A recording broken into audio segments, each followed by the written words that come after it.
जय हिंद विद्यार्थियों, कैसे हैं आप लोग। हमें उम्मीद है आप लोग स्वस्थ होंगे, सुरक्षित होंगे और डेफिनेटली मस्त होंगे। जी हाँ बच्चों, आज हम लोग आ गए हैं फिर से एक बार। स्वागत है सबका आईसीसी भारती क्लासेस में। मैं हूं आपका भारती सर और मैं आप सबके बीच आ गया हूं एक नया टॉपिक, एक नए चैप्टर को लेकर। कक्षा 10th के चैप्टर फर्स्ट रियल नंबर। जी हाँ विद्यार्थियों, कक्षा 10th के चैप्टर फर्स्ट यूक्लिड विभाजन एल्गोरिथम के बारे में आज हम लोग जानेंगे।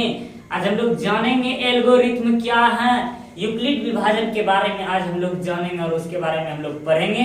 तो विद्यार्थियों, तो हम लोग चलते हैं कक्षा 10th के चैप्टर फर्स्ट 1.1 रियल नंबर के यूक्लिड विभाजन प्रमेय की ओर। जी हाँ बच्चों, सबसे पहले हम लोग उस पाठ परिचय को हम लोग जान लें, तब हम लोग उसके टॉपिक्स के हम लोग सवाल की ओर चलेंगे। तो बच्चों, एल्गोरिथम क्या है। एल्गोरिथम एक सुपरिभाषित चरणों की एक श्रृंखला होती है, जो होती है ये एक एल्गोरिथम जो होते हैं एक सुपरिभाषित चरणों की श्रृंखला होती है। चरणों की श्रृंखला जो विभिन्न प्रकार की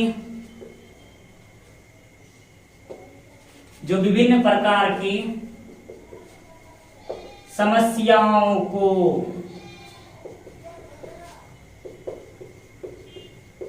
समाधान करने का मार्ग व्यक्त करती हैं।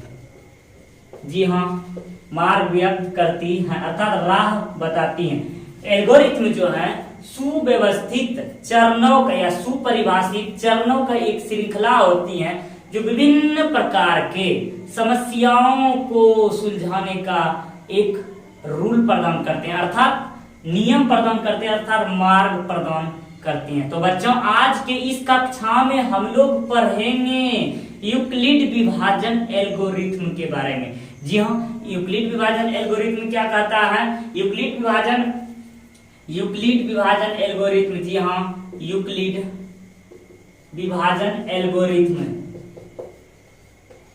के बारे में हम लोग जानेंगे। यूक्लिड ने दो धनात्मक संख्याओं के मॉस अर्थात HCF निकालने का एक रूल प्रदान किया, उसके बारे में हम लोग जानेंगे। यूक्लिड विभाजन क्या कहता है। कहता है कि प्रत्येक कोई धनात्मक संख्या, यूक्लिड विभाजन नियम के अनुसार कोई धनात्मक संख्या A जो कि एक पूर्णांक संख्या है को धनात्मक पूर्णांक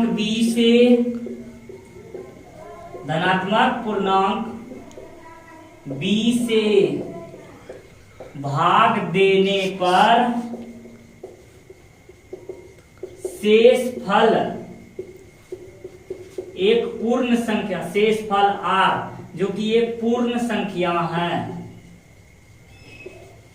शेषफल R प्राप्त होती है जहां इसका रूल है 0 या बराबर R बराबर B। जी हाँ, 0 का मान R से बड़ा या R के बराबर हो सकता है। R का मान जो है 0 या 0 के बराबर हो सकता है, लेकिन 0 से बड़ा नहीं हो सकता। अर्थात 0 या 0 से बड़ा, R से R का मान जो है 0 के बराबर हो सकता है या 0 से हो सकते हैं, और उससे बड़ा B का मान होता है। तो यूक्लिड विभाजन एल्गोरिथम से इसलिए A बराबर BQ प्लस R जहां 0 या बराबर R बराबर B। तो बच्चों, आज के इस कक्षा में यही हमें पढ़ना है और इसी पर हमें सवाल बनाना है कि A बराबर BQ प्लस R जहां 0 या बराबर R बराबर B के रूप का होता है। जी हाँ, इसके सवाल के माध्यम से अब हम लोग जानेंगे। अब हम लोग चलेंगे बच्चों, हम लोग चलते हैं सवाल की ओर। आपके क्लास 10 के एनसीईआरटी बुक के 1.1 से हम लोग आज जानेंगे, इसके बारे में हम लोग जानेंगे। तो चलते हैं हम लोग सवाल की ओर। सवाल क्या कहना चाहता है, हम लोग देखें सवाल को। कहता है निम्नलिखित संख्याओं का HCF हाईएस्ट कॉमन फैक्टर अर्थात HCF जिसको हम लोग मॉस अर्थात महत्तम समापवर्तक निकालने के लिए हम लोग जानेंगे। कहता है यूक्लिड विभाजन और विभाजन केवल HCF निकालने की तकनीक है। जी हाँ, याद रहे आप लोगों को कई बार परीक्षा में पूछा जा चुका है, यूक्लिड विभाजन से क्या एलसीएम भी निकल सकता है? जी नहीं बच्चों, यूक्लिड विभाजन से एलसीएम नहीं निकल सकता है। यूक्लिड विभाजन केवल HCF अर्थात मॉस निकालने की तकनीक प्रदान किया यूक्लिड महोदय ने। तो बच्चों हम लोग आज HCF हम लोग जानेंगे निकालने के लिए। तो कहता है HCF ज्ञात करने के लिए यूक्लिड विभाजन एल्गोरिथ्म का प्रयोग कीजिए। जी हाँ बच्चों, इसको हम लोग जानेंगे। तो बच्चों आप लोग सवाल देख रहे हैं कि 135 और 225 आपके बीच सवाल दिया गया। 135 और 225, आप लोग ये दिमाग लगाइए 135 और 225 में कौन बड़ा है? सबसे बड़ा जो होगा उसी को हम लोग ए मानेंगे। जी हाँ बच्चों, ऐसे तो यहाँ ए का मान 135 है, बी का मान 225 है, लेकिन हम लोग जानते हैं कि ए में हमें भाग देना। हम लोग जानते हैं ए क्या होता है? भाज्य होता है, बी भाजक होता है, और आर जो होता है शेषफल होता है। जी हाँ, आर जो होता है शेषफल होते हैं, शेषफल। ए जो यहाँ भाज्य, बी भाजक, आर शेषफल होता है, यहाँ हमें ज्ञात है। तो बच्चों हम लोग यहाँ जो है मानेंगे ए का मान यहाँ लिखेंगे हम लोग सॉल्व से। माना कि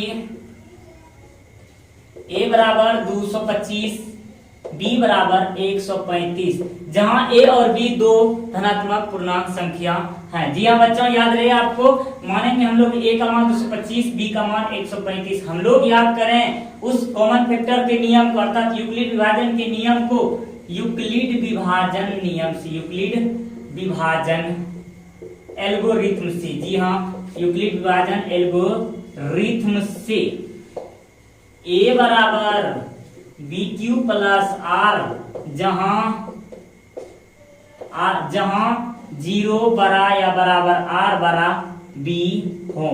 याद कीजिए उन नियम को। यहाँ जो Q होता है Q भागफल होता है। जी हाँ बच्चों, आप लोग देखें ए बराबर BQ प्लस आर, तो हम लोग विभाज्यता के नियम से, जब हम लोग बड़े विभाज्यता के नियम से हम लोग पहले पढ़ चुके हैं बचपन में ही कि भाज्य बराबर सूत्र होते हैं भाजक गुना भागफल जोड़ शेषफल। इसी नियम को आज हम लोग यूक्लिड विभाजन के नियम से हम लोग जान रहे हैं।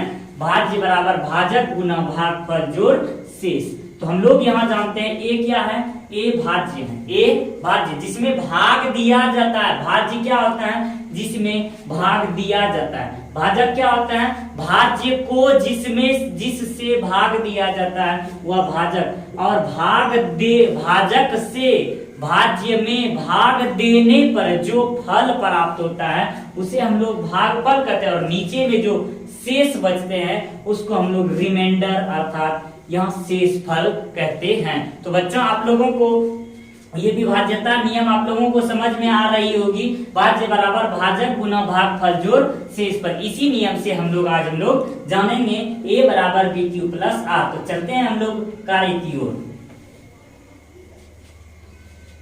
तो बच्चों देखें हम लोगों ने ए क्या माने हैं? 225 बराबर यहाँ 135 गुने। अब हम लोग देखेंगे यहाँ हम लोग भाग लेकर चलते हैं। इतना तो हम लोग कर चुके हैं। सबसे पहले 135 में 225 में भाग देंगे, ये चरण बाय चरण हम लोग करेंगे। तो एक से एक बार में 135 का गया, अब बच गया यहाँ 0, 12 हो गया 3, 90।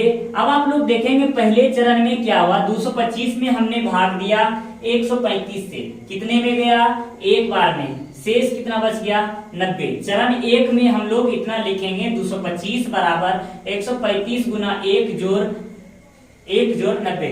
हम लोग इसका यह रूल होता है कि चरण बाय चरण हर एक स्टेप में यह रूल होता है, यूक्लिड विभाजन का यह रूल होता है कि जिस चरण में r का मान, रिमाइंडर का मान 0 आ जाती है, यूक्लिड विभाजन में मॉस जो निकालते हैं, HCF जो निकालते हैं, इसका यह रूल होता है कि जिस चरण में r का मान 0 आता है, उसका b जो होता है, उसका b HCF होता है। जी हाँ, उसका b HCF होता है। HCF का यह जो है यूक्लिड का यह चरण बाय चरण यह नियम दिया गया, विभाज्यता का नियम। जिस चरण में HCF अर्थात यह जो r का मान, जिस चरण में r का मान अर्थात शेषफल का मान 0 आ जाता है, तो उस 0 या r से छोटा आ जाता है, उस चरण का मान यहाँ 0 होने पर जो 0 आ जाता है, उस चरण में आकर के उसका जो b होता है, b अर्थात भाजक, वह उसका HCF होता है। इसी चरण को हम लोग फॉलो करते हुए अब हम लोग चलते हैं। तो यहाँ देखेंगे, अब हम लोग देखें अगले स्टेप में हम लोग जानेंगे, अब जो है ये 90, अब हम लोग 90 से भाग देंगे 135 में, एक बार में 90, 45 बचा। दूसरा चरण क्या कहा इन्होंने, यहीं इसको घेर दें, 135 एक बार में 90, बच गया आपका 45, 45। तो हम लोग देख सकते हैं 135 में भाग दिए, 90 गुने 1 जोड़ 45, यहाँ तक हुआ। फिर हम लोग क्या जाने, बारी बारी से जब तक r का मान 0 नहीं आएगा, यही प्रक्रिया हम लोग अपनाते रहेंगे। 90, 45 गुने 90, ये देखेंगे हमारा यहाँ 0 आ गया।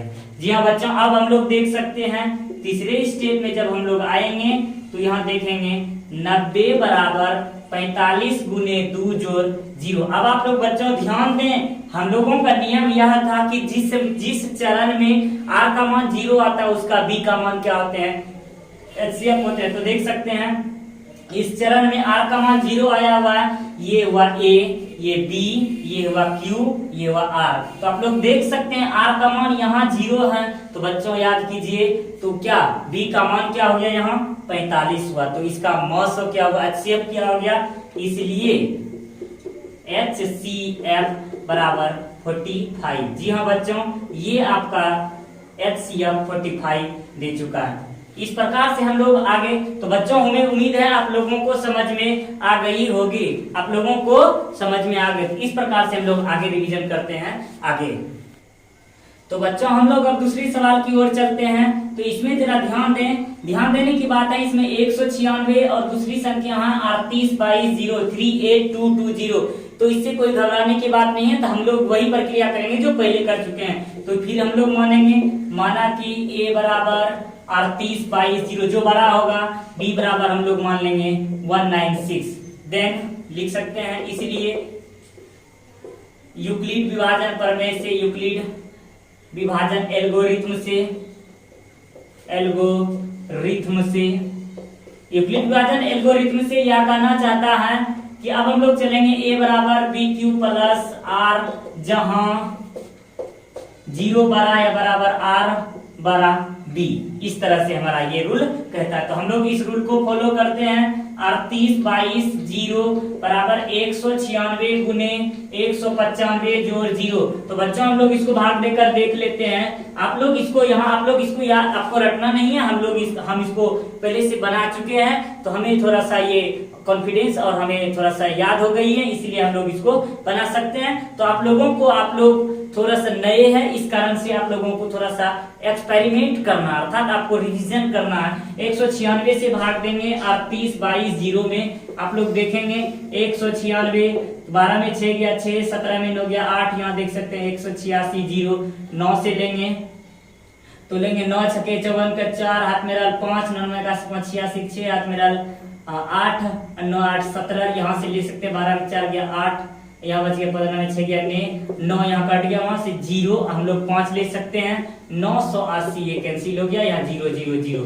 आप लोग देख सकते हैं इस स्टेप में हुआ क्या, यहाँ पहले ही चरण में आर का मान यहाँ 0 आ गया। जी हाँ बच्चों, पहले ही चरण में इसमें आर का मान 0 आ गया, इसलिए इसका HCF हो जाएगा।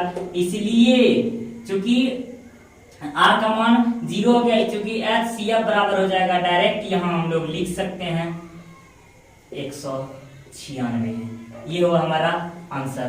तो हम लोग तीसरे हिसाब की ओर चलेंगे, तीसरे हिसाब की ओर। तो बच्चों हम लोग चलते हैं तीसरे सवाल की ओर, जो कि आपके फर्स्ट नंबर का ये तीसरा सवाल है। 867 एंड 255 अर्थात 867 और 255 दिया हुआ है। तो बच्चों हम लोग जो पहले करते हैं फिर हम लोग वही करेंगे, तो आप लोग जल्द से फटाफट इसको बनाइए। हम थोड़ा सा वेट कर लेते हैं, आप लोग जल्द से जल्द तैयार कर लीजिए। तो बच्चों आप लोग फटाफट कीजिए। तो चलते हैं हम लोग यहाँ सॉल्व से। यहाँ हम लोग देखते हैं, यहाँ मान लेंगे, माना कि a बराबर 867, b बराबर 255। जी हाँ, यहाँ तक माना गया, तो लिख देंगे चूंकि यूक्लिड विभाजन एल्गोरिथ्म से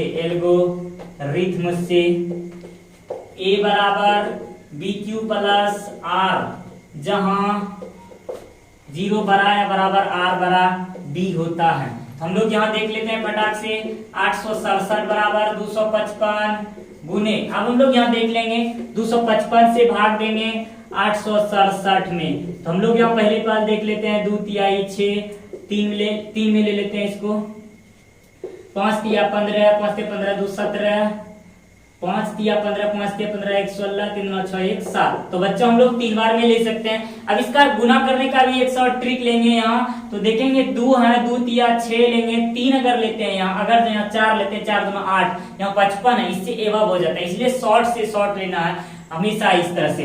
तो हम लोग देख लेते हैं, 7 में 5 गया 2, 6 में 6 गया 0, 8 में 7 गया ये। अब देखेंगे पहले चरण में क्या हुआ, 867 में हमने भाग दिया 255 से, तो कितने में गया, 3 में, शेषफल हमारा कितना बच गया, 102। ये हुआ चरण 1। जी हाँ, ये चरण 1 हुआ। हम लोग चरण यहाँ लिख सकते हैं, नहीं भी लिख सकते हैं, उससे कोई लेन देन ज्यादा नहीं होता। हम लोग सिर्फ अभी तक में इसको देखते हैं यहाँ तक। तो हम लोग लिखेंगे, अब अगले स्टेप में क्या करेंगे हम लोग, 255 में, अर्थात हर एक में जो होता है b, हर एक स्टेप में b उसका a हो जाता है, अर्थात भाज्य हो जाता है। तो यहाँ 102 से ये पहले b था, अब यहाँ यह स्वयं a हो जाएगा 255। 2 में लेंगे तो 204 हो गया, तो बच गया यहाँ 5 में 4 गया 51 हो गया। हम लोग यहाँ दूसरे चरण में देखेंगे, दूसरे चरण में हुआ 102 गुना 2 जोड़ 51, ये हुआ हमारा यहाँ तक। ठीक, जब अगले तीसरे चरण में देखेंगे, यहाँ भी 51 आया, यहाँ भी 0 नहीं आया। तीसरे चरण में हम लोग लेंगे 51 से 102 में 2 बार में कट गया, ये कैंसिल क्रॉस हो गया 0। तो यहाँ लिख सकते हैं हम लोग 102 बराबर 51 गुना 2 जोड़ 0। जी हाँ बच्चों, अब हम लोग देख सकते हैं तीसरे चरण में, चरण 1, चरण 2, चरण 3। चरण 3 में आप देखेंगे आर का मान 0 आ गया। तो आर का मान जब 0 आ गया, तो बच्चों आप लोग अब जान चुके हैं कि जिसका 0 आता है, जिस चरण में 0, उसका b क्या होते हैं, उसका b जो होते हैं HCF होता है। इसलिए अब तो आप लोगों को ज्ञात हो चुके हैं कि HCF इसका क्या होंगे, HCF इसका 51 होंगे। जी हाँ बच्चों, आपका ये फर्स्ट नंबर हिसाब सॉल्यूशन अर्थात फर्स्ट नंबर सवाल सॉल्यूशन हो चुके हैं 1 नंबर में।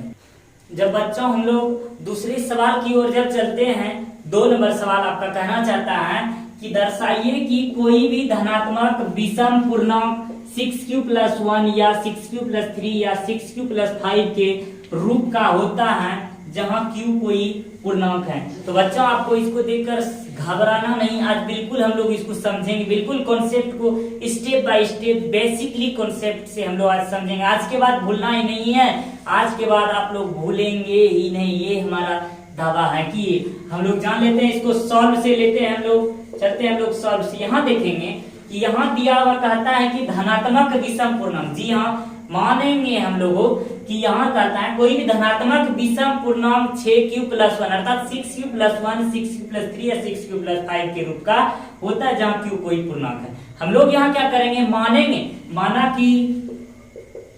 माना कि कोई धनात्मक पूर्णांक, माना कि कोई धनात्मक विषम पूर्णांक a है तथा b बराबर 6 माना, तथा b बराबर 6। ऐसा इसलिए माना गया है क्योंकि यहाँ b का मान जो है, क्योंकि इसलिए हमने इसको माने हैं b बराबर 6, क्योंकि यहाँ जो है रूप जो वाला है 6q 6q+1 6q+3 6q+5 अर्थात 6q+1 6q+3 और 6q+5 के रूप का बोला है। यहाँ जहां तक बोला जाएगा बस हम लोग वहीं तक उसका मान लेंगे। तो हम लोग यहाँ लिख लिए, तो यहाँ माना कि एक कोई धनात्मक विषम पूर्णांक है और b बराबर 6 हमने माना।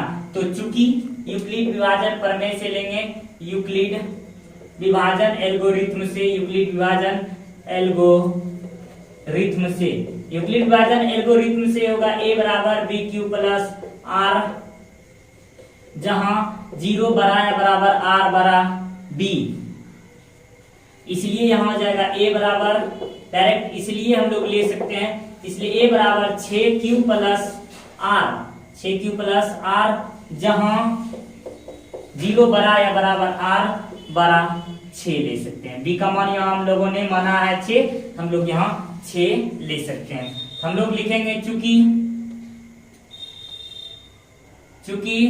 r बराबर 0 1 2 3 4 5 मान रखने पर, r का मान रखने पर, यहाँ तक हम लोग ऐसे यहाँ r का मान लेंगे, क्योंकि r का मान जब 6 जाएगा, r का मान 6 बोला है, यहाँ जब b का मान 6 लिया है तो हम लोग 5 ही लेंगे, क्योंकि 6 अगर लेते हैं r का मान 6 तक लेंगे तो 6 तक जाने में होगा क्या, 6 से 6 एक बार में कट गया अर्थात फिर से शेष पर 0 हो गया। तो ठीक उसी प्रकार से हम लोग शेष का मान 5 तक ही ले सकते हैं, क्योंकि यहाँ तो कहना है r का मान जो है 0 हो सकता है, 0 के बराबर हो सकता है, और r का मान जो है ये जो 6 माने हैं 6 से हमेशा कम ही होगा। तो यहाँ ठीक इस नियम से जब लेंगे हम लोग, जब r बराबर 0 लेते हैं तो यहाँ हो जाता है a बराबर 6q प्लस 0 अर्थात 6q, इक्वेशन फर्स्ट। फिर लिखेंगे जब हम लोग r बराबर 1 लेते हैं तो a बराबर यहाँ हो जाता है 6q प्लस 1, समीकरण सेकेंड। फिर लिखेंगे जब r बराबर 2 लेते हैं, a बराबर 6q प्लस 2, ये हो गया समीकरण थर्ड। जब r बराबर हम लोग 3 लेते हैं तो a बराबर 6q प्लस 3, इसी प्रकार से हम लोग लेंगे जब r बराबर हम लोग 4 लेते, जब हम लोग r बराबर 4 लेते हैं तो इसलिए a बराबर हो जाएगा 6q प्लस 4, इक्वेशन 5 हो गया ये। फिर जब r बराबर हम लोग 5 लेंगे इसलिए r बराबर हो जाएगा 6q प्लस 5, ये हुआ इक्वेशन 6। अब हम लोगों को ध्यान देने वाली बात यह है, इस रूप में दिया हुआ है तो बच्चों आप लोग याद रखेंगे, ध्यान दें, 6q का मान दिया है, 6q का मान और सम और विषम प्रत्येक सम संख्या, प्रत्येक क्रमागत सम और विषम संख्या में 2 का अंतर होता है। जी हाँ बच्चों याद रहे, प्रत्येक क्रमागत सम संख्या में 2 का अंतर होता है। ठीक उसी प्रकार से जब हम लोग देखेंगे, यहाँ पहला मान है 6q, कॉन्सेप्ट लगाइए आप, 6q अर्थात q का मान हम लोग कुछ भी मान लें, 1 0 कुछ भी मान सकते हैं। अगर 0 मान लिया जाए, 6 गुना 0 कितना हुआ 6, 6 गुना 1 ले लिया जाए 6 का 6 गुना 2 ले लिया जाए 6 गुना 12। आप लोग देख सकते हैं ये सब क्या है, सम संख्या आ रहा है। ठीक उसी प्रकार से एक यहाँ 0 है, 0 के बाद 2, ये भी सम होगा, और फिर यहाँ 4 है, ये 4, फिर भी ये सम होगा। इसलिए हम लोग विषम का भी स्वरूप जांच कर लेते हैं, हिसाब मेरा बन चुका है, हम लोग जांच कर लेते हैं इसका 6q प्लस 1, इसका हम लोग जांच कर लेते हैं, 6 इंटू 0 प्लस 1 ले सकते हैं, 0 प्लस 1 अर्थात 1। एक बार और ले सकते हैं, अपने दिल में अपने आत्मा की संतुष्टि के लिए हम लोग ले। तो बच्चा हम लोग 6 गुना 0 यहाँ 0 होगा, तो हम लोग इसको देख लेते हैं 6q प्लस 1, जब हम लोग यहाँ 0 लिए, अब हम लोग जहाँ 1 लेते हैं, 1 अगर लेते हैं, 1 6 इंटू 1 प्लस 1 अर्थात 6 का 6 प्लस 1 बराबर 7। आप लोग देख सकते हैं 1 के बाद 7 आए अर्थात ये लगातार क्रमागत विषम का रूप ही लेगा। तो जब विषम क्रमागत रूप लेगा तो हम लोग यहाँ लिख सकते हैं, हम लोग यहाँ लिखेंगे चूंकि 6q प्लस 2 एंड और 6q प्लस 4 सम पूर्णांक के रूप का है, सम पूर्णांक के रूप का है। इसलिए जब 6q प्लस 2 6q प्लस 4 ये सम पूर्णांक का रूप है तो यहाँ क्या होगा बच्चों, अब 6q भी जा चुका है, 6q2 और ये भी जा चुका है, अब बचा क्या, इसलिए 6q प्लस 1 6q प्लस 3 तथा 6q प्लस 5 क्या होगा, धनात्मक पूर्णांक 6q प्लस 5 किसी भी धनात्मक विषम पूर्णांक का रूप होगा, विषम पूर्णांक का रूप होगा जहां q कोई पूर्णांक। तो बच्चों 6q plus 6q plus 1 6q plus 3 या 6q प्लस 5 किसी भी धनात्मक विषम पूर्णांक का रूप होगा, के रूप का होगा जहां q कोई पूर्णांक हो।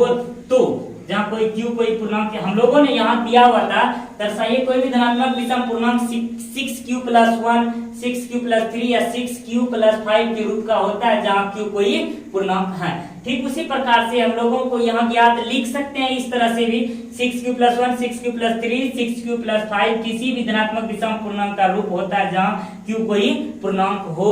तो ये जो कहना चाह रहा था हमारा ये सवाल हमारा पूर्ण रूप से पर्याप्त हो चुका है। तो बच्चों हम लोग इसको प्रूफ यहाँ लिख सकते हैं क्योंकि वह दर्शाएगा, इसलिए हम लोग इसको प्रूफ ले सकते हैं। जी हाँ बच्चों, हम लोग अब तीसरे नंबर सवाल को जब देखें, किसी परेड में 616 सदस्यों वाली एक सेना आर्मी की टुकड़ी को 32 सदस्यों वाले एक आर्मी बैंड के पीछे मार्च करना है। दोनों समूहों को समान संख्या वाले स्तंभों में मार्च करना है। उन स्तंभों की अधिकतम संख्या क्या है जिसमें वह मार्च कर सकता है। जी हाँ, कुल टोटल सैनिकों की संख्या 616 दिया हुआ है और उसको 32 सदस्यों का एक ग्रुप बनाना है। बताइए कि टोटल उस 32 का जो ग्रुप है 32 सदस्यों को उसको 616 है तो कितने ग्रुप अर्थात कितने लाइन में उसको अधिकतम संख्या बना सकते हैं। तो इसके लिए हमें सबसे पहले इसका हमें HCF निकालना होगा। सॉल्व से हम लोग लिख सकते हैं कुल सैनिकों की संख्या, कुल सेना की संख्या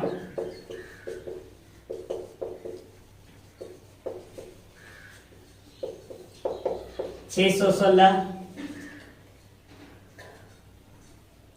अब प्रत्येक टुकड़ी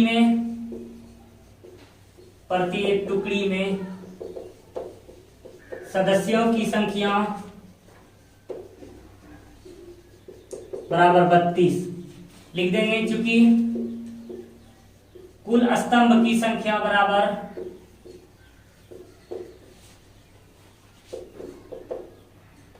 616 और 32 का HCF।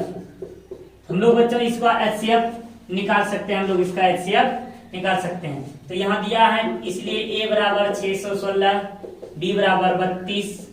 यूक्लिड विभाजन प्रमेय से, चूंकि यूक्लिड विभाजन प्रमेय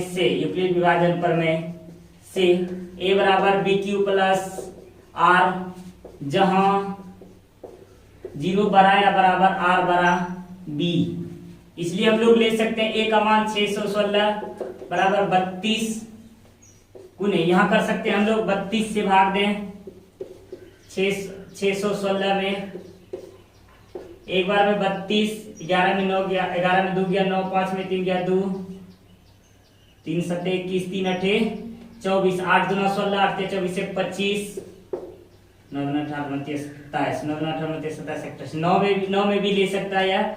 9 दूना 18 29 27 एक 28, 16 में 8 गया 8, यहाँ बच गया आपका 8। 8 से फिर देखेंगे 8 चौका 32, ये कट गया, टोटल यहाँ 0। तो बच्चों हम लोग फर्स्ट स्टेप में लिखेंगे 32 गुने 19 जोड़ 8। तो देख सकते हैं यहाँ पहला चरण केस 1 में है क्या, यहाँ r का मान 8 आया हुआ है, अभी इसका मान HCF नहीं आएगा।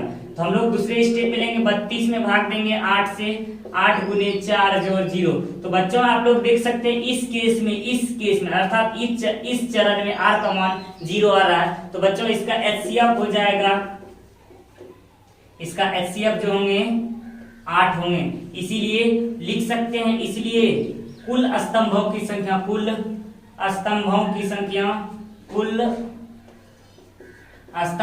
संख्या बराबर 8। तो बच्चों अब हम लोग चौथे नंबर सवाल की ओर, अगले सवाल की ओर हम लोग चलेंगे, अगले नंबर सवाल की ओर। तो बच्चों हम लोग चलते हैं चौथे नंबर सवाल की ओर।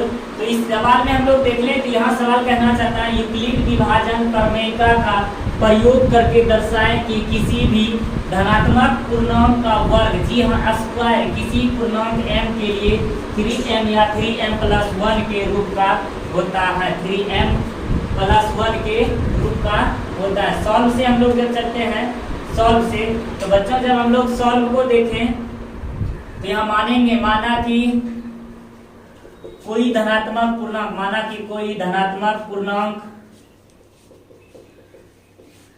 a है तथा b बराबर 3 माना, क्योंकि हम लोग इससे पहले भी हम लोग बना चुके हैं कि वहां क्या कह रहा है 3m या 3m प्लस 1 के रूप का है, तो हम लोग b का मान 3 ही मान सकते हैं। तो यहाँ लिख लिए हमने, माना कि कोई धनात्मक पूर्णांक a है और b बराबर 3 माना। तो बच्चों हम लोग देखें यहाँ सवाल आगे, तो इसलिए चूंकि यूक्लिड विभाजन प्रमेयिका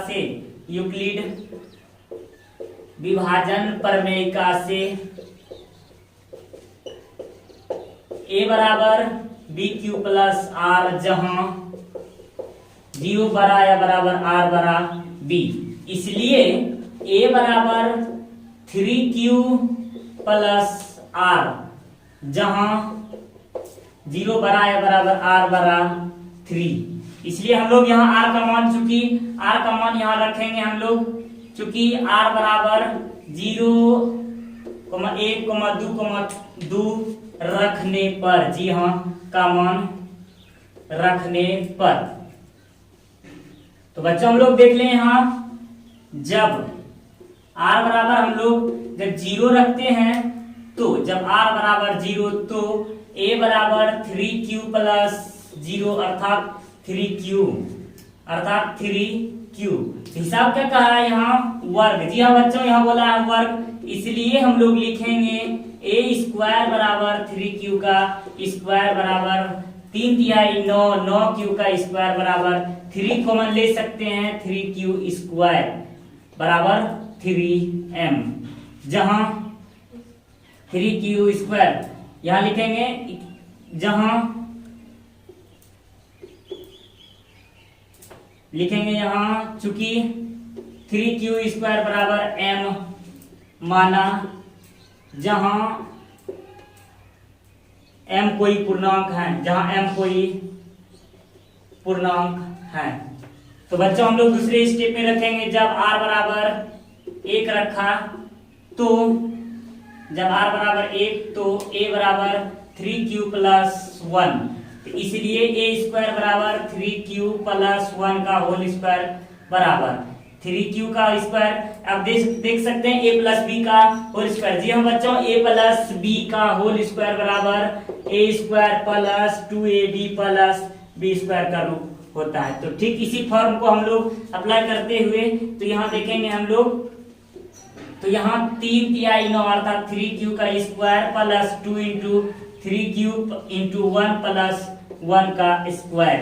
तो हम लोग यहाँ आगे लेकर चले, तो 9q का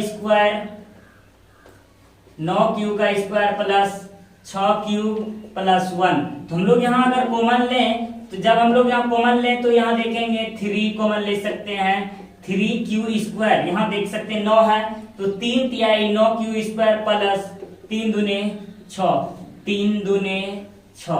फिर आगे हम लोग जब चले तो यहाँ देखें एक कॉमन नहीं जाएगा तो एक इसको बाहर कर देंगे, इसलिए हम लोग लिख सकते हैं बराबर इसके स्वरूप को हम लोग 3m + 1 यहाँ लिखेंगे, चूंकि 3q² + 2q बराबर m माना, जहां m कोई पूर्णांक है, m कोई पूर्णांक है।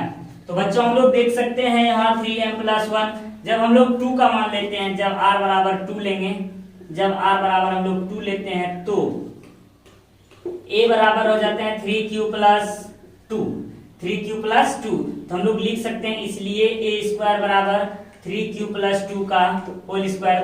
तो यहाँ डायरेक्ट इसका a + b का होल स्क्वायर अगर हम लोग कर दें 3 × 9q² प्लस 3 2 × 6 × 12q + 4 यहाँ लिख सकते हैं हम लोग। फिर यहाँ जब हम लोग कॉमन लें तो 3 कॉमन ले सकते हैं, 3q² प्लस 4q प्लस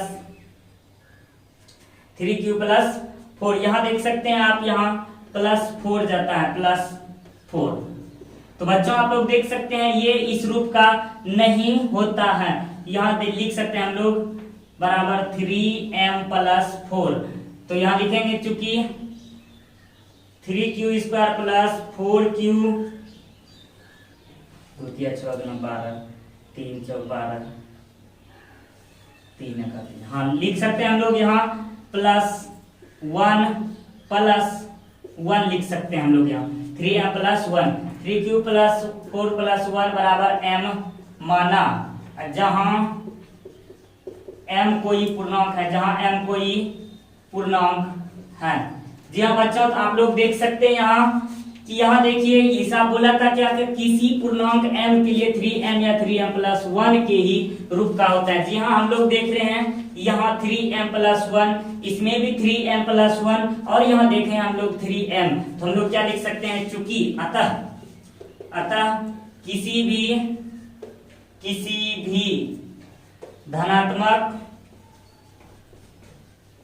भी धनात्मक पूर्णांक, किसी भी,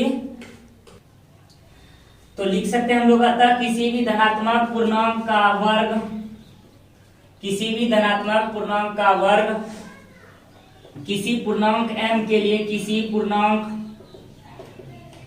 m के लिए 3m या 3m +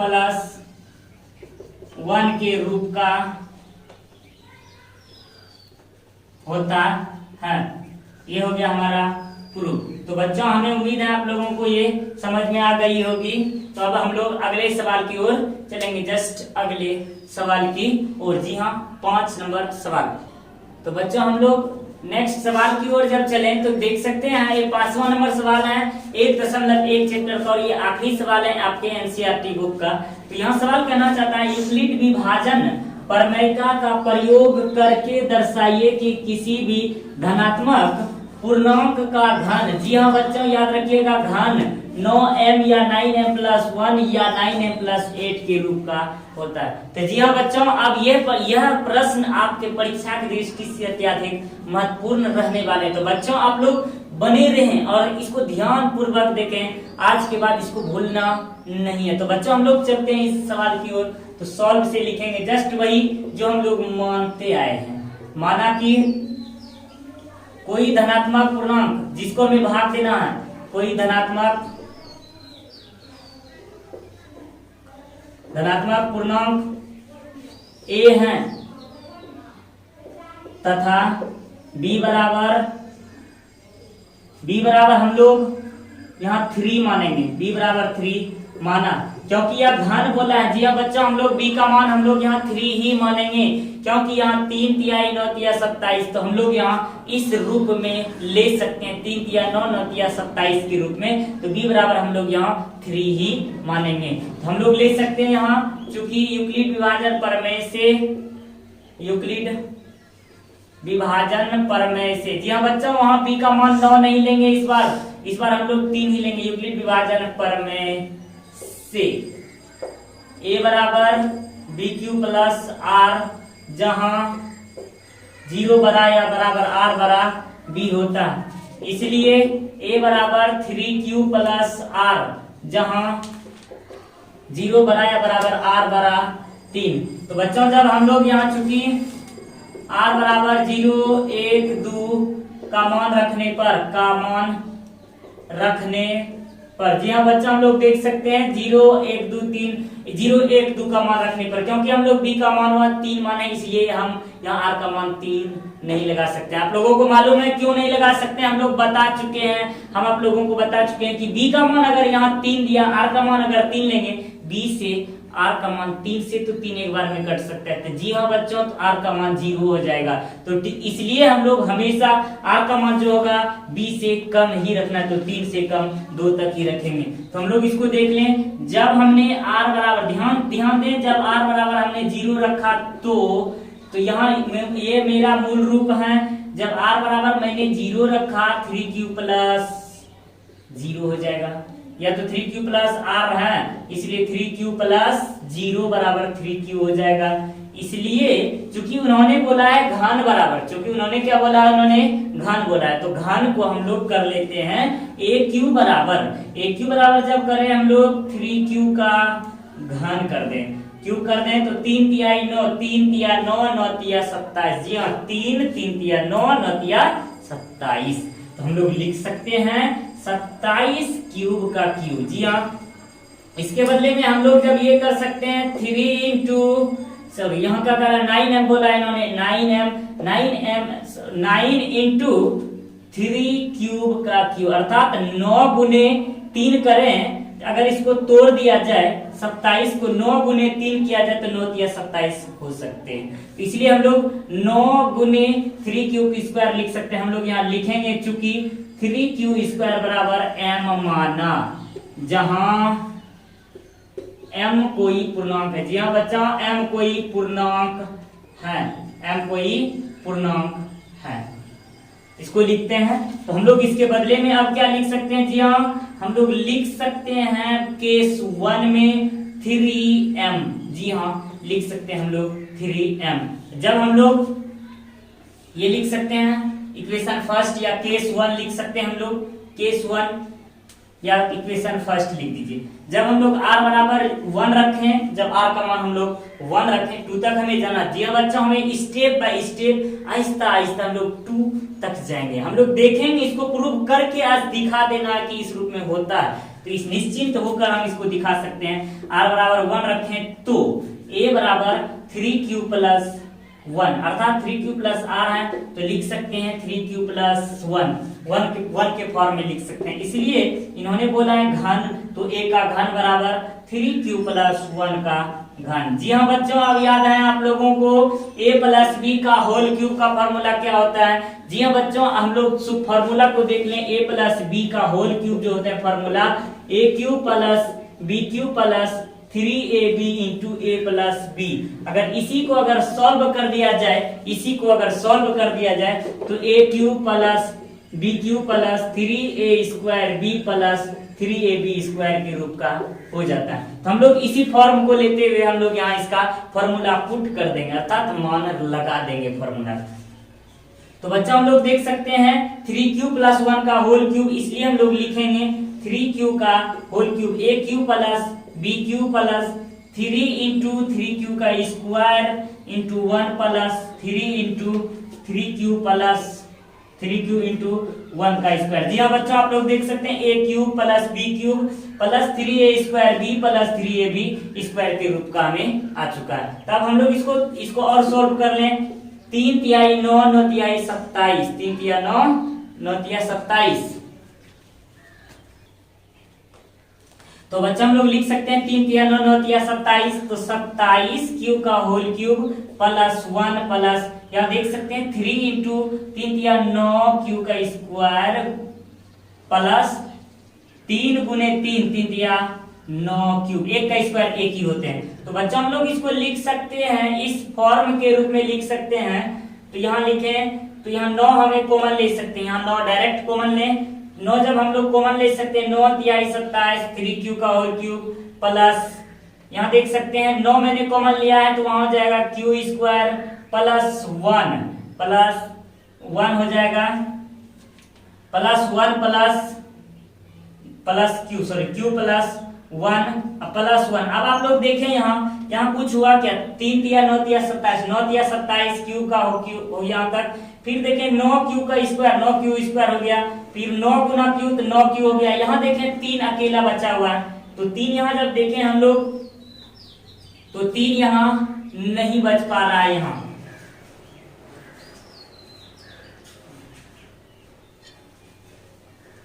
तो हम लोग इसको देखें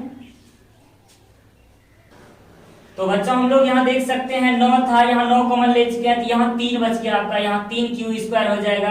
अब यहाँ देखें अब 9 क्यू का 9 गुना क्यू तो 9 क्यू हो गया प्लस 1, प्लस यहाँ अगर 1 प्लस यहाँ हो गया आपका 1 कहीं नहीं बचा, ये 1 जो है आपका आउट ऑफ स्टैंड बाहर हो गया। तो बच्चा आप लोग इस रूप में लिख सकते हैं यहाँ 9, यहाँ इसके बदले में हम लोग ये जो मान रखे हुए हैं 9m प्लस 1 लगा सकते हैं। तो बच्चों हम लोग यहाँ लिख सकते हैं चूंकि 3q plus 3q square plus q बराबर m माना जहां m कोई पूर्णांक है। तो बच्चों यहाँ तक आप लोग लिख लें। अब हम लोग इसके ऊपर हम लोग लिखेंगे इसके ऊपर। तो बच्चों हम लोग r का मान एक लगा चुके हैं। जब हम लोग r का मान 2 लगाते हैं, जी हाँ r बराबर जब मैंने 2 रखा तो बच्चों जब हम लोग r बराबर 2 मान लगाते हैं तो यहाँ देखें इस फॉर्म को हो जाएगा 3q प्लस, यहाँ हो जाएगा 3q प्लस r है, तो हम लोग यहाँ लगा सकते हैं 3q प्लस 2।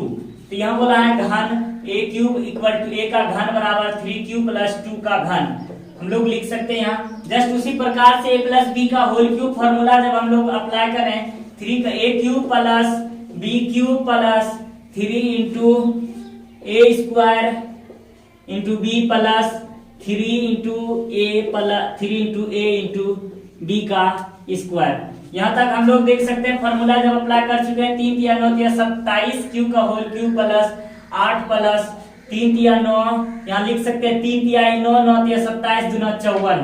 जी हाँ डायरेक्ट हम लोग लिख सकते हैं 54 क्यू का स्क्वायर प्लस 3 तिया 9 2 दूना 4 4 तिया 12 तिया 36 क्यूब।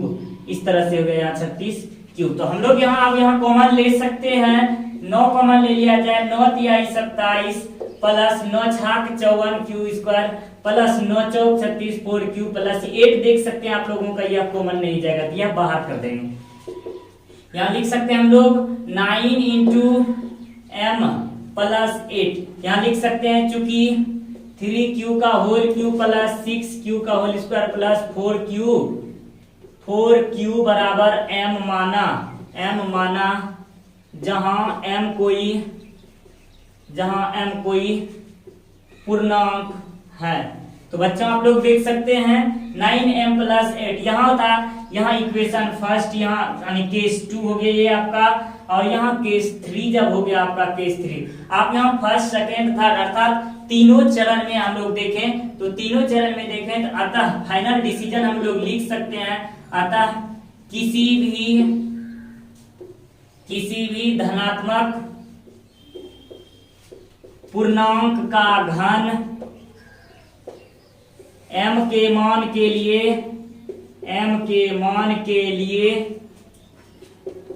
3m या 3m प्लस 1 या 3m प्लस 8 के रूप का हो सकता है। ये हो गया आपका प्रूफ। जी बच्चों हम लोगों का 1.1 एनसीईआरटी बुक क्लास 10 का पहला अध्याय 1.1 समाप्त हो चुका। अब हम लोग अगले क्लास में इसके आगे पार्ट्स अर्थात 1.2 के बारे में हम लोग जानेंगे। हमें उम्मीद है आप लोगों को यह क्लास अच्छा लगा होगा। जी हाँ बच्चों हमें उम्मीद है आप लोगों को यह क्लास अच्छा लगा होगा, तो बने रहे हमारे साथ। बस आज के लिए बस इतना ही, तब तक के लिए जय हिंद जय भारत।